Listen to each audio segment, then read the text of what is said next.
All right, welcome back to another exciting installment of Sheets 101. I am Jake Zimbrick, and today we're going to be talking about signed, sealed, delivered, how to share a Google Doc. So we're going to start with some common refrains at staff meetings. I thought you made that Google Doc.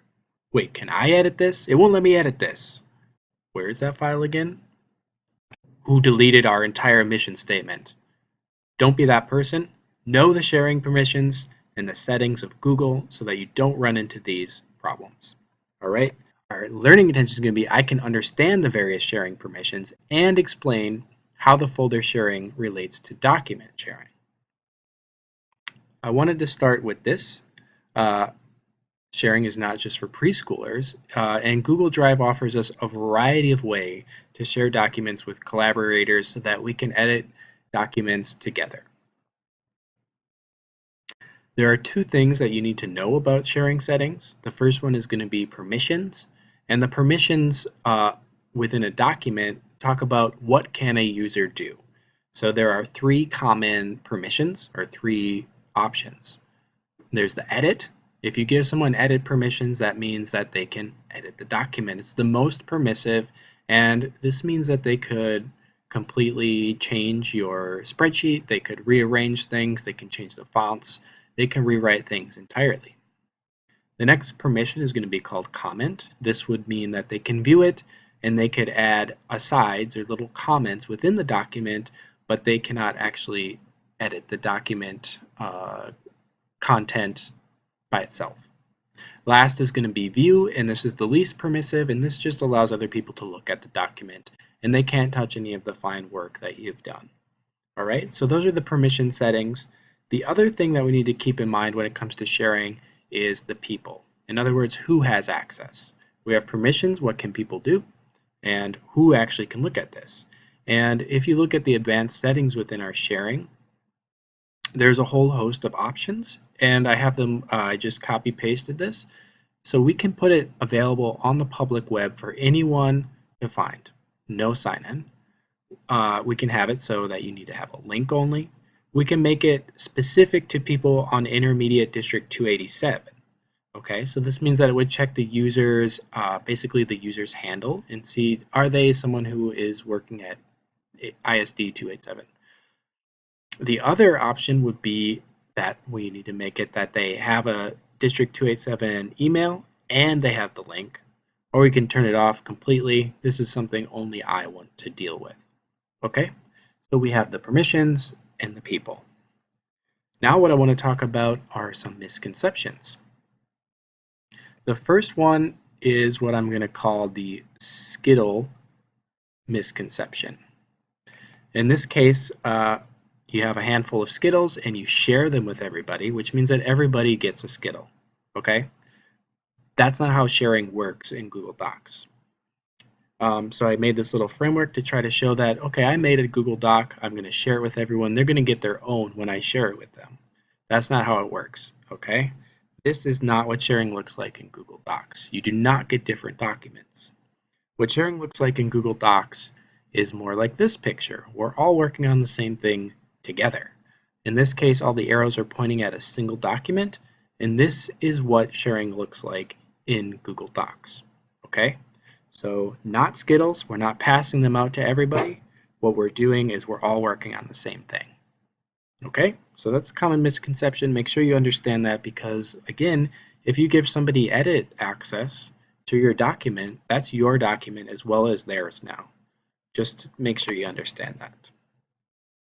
Okay, so what we're going to do is take a look. We're going to open up the gradebook that we made in the last lesson. And we're going to open up the sharing settings to get an idea of where these are and also how we can manipulate them. I'm going to pull mine up right now, and we're going to go ahead and find that.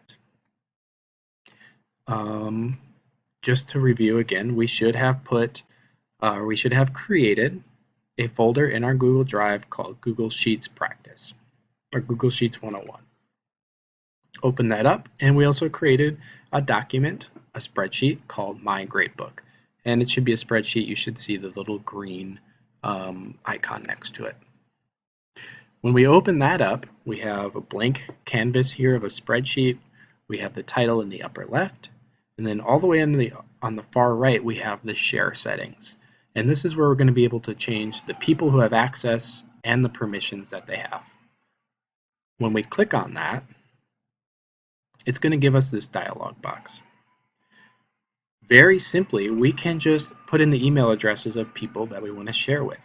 So let's say that I want to share it with my own, with some of the people on my staff. I would just put their email address in. Or I could share it with my personal email address. I could share it with Ronald McDonald. Whoever it happens to be, I can put that into this box right here.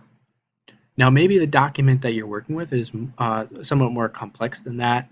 Maybe you want to make it available for students to see because you're going to post it online somewhere. So then you would have to go into the advanced settings. So this is the people part, okay? The icon to the right of that is going to be the permissions part. We have the pencil, which means edit permissions. Remember, this is the most permissive that you can give somebody. We have comment, where they can view it, they can make comments, but they can't edit your actual content. And then we have the view permission, which means that they only get to look at it. If this is a document that you're sharing with staff just to share information, if it's something you're going to give to students so they can use it as a resource, but you don't want them to mess around with it, you probably want to go with view. And that icon is a little eyeball. The comment looks like like a little text message. Now let's look at the advanced options. We can find that through the advanced text here at the bottom. When I click that, it's going to give me a link, so maybe I could email this link to somebody. It also gives me larger permission settings, and this is where, when we talked about the people who could see it, this is where you would change that. Who has access? If I click change, I have all these options available to me now. So if I wanted to make this available on the public web, I can just click that button, and now anybody can find this and look at it. So generally, we're not going to use that one.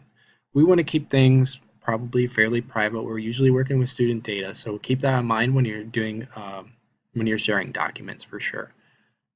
You want to keep things located either in 287 with a link, or off specific people only.